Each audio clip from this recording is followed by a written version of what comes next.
Hello and welcome. We are back to talk about MetroCon.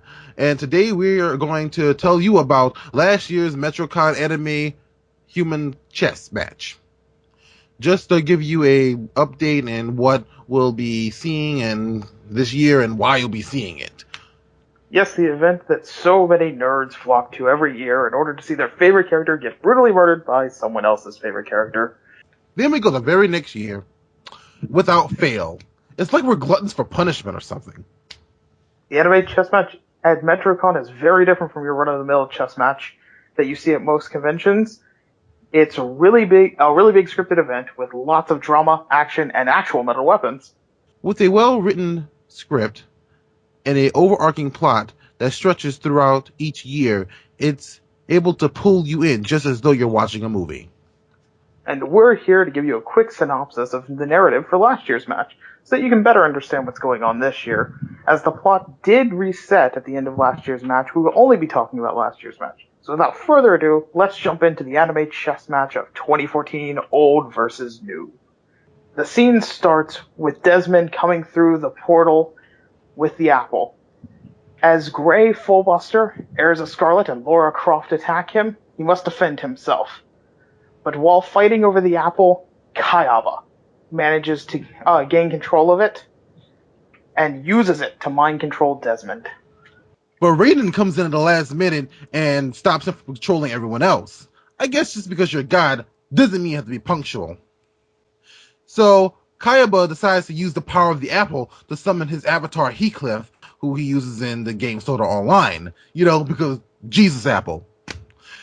Then Raiden decides to challenge Kayaba to a anime cosplay chess match. So after 3 matches of Old getting his ass kicked, we have the match Goemon versus Erza, which Goemon actually managed to pull through and defeat Erza. However, he decides to show mercy and spare Erza's life, which angers Kayaba, who then mandates that all matches must be to the death.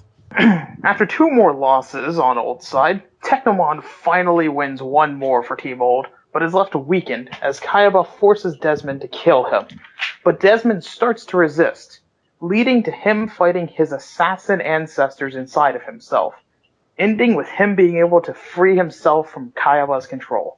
So then after that, we have the match with Goemon versus Heathcliff, which Goemon unfortunately loses, and Heathcliff experienced his first time dealing with death in real life, with blood and guts and all. So after going through this experience for the first time, he returns Goemon's sword to the old side and gives it to their leader as an act of kindness. Next was June the Swan versus Joel.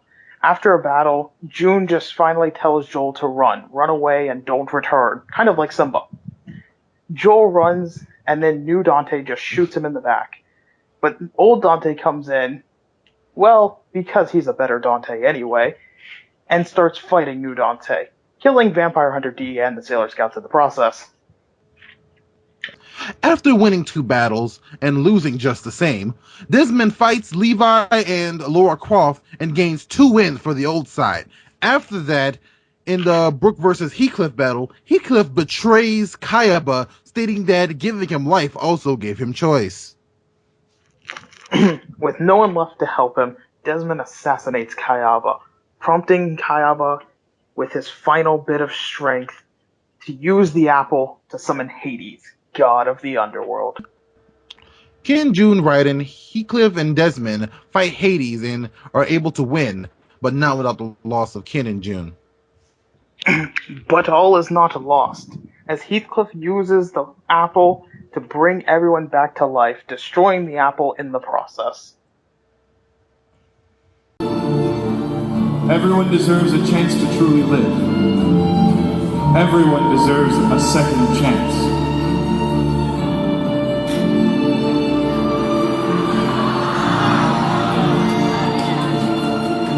I'm back, bitches!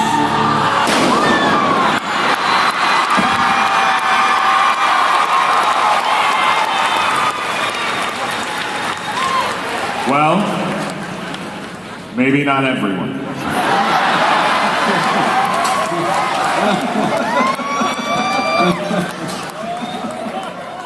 That concludes last year's recap of the Anime Human Cosplay Chess Match.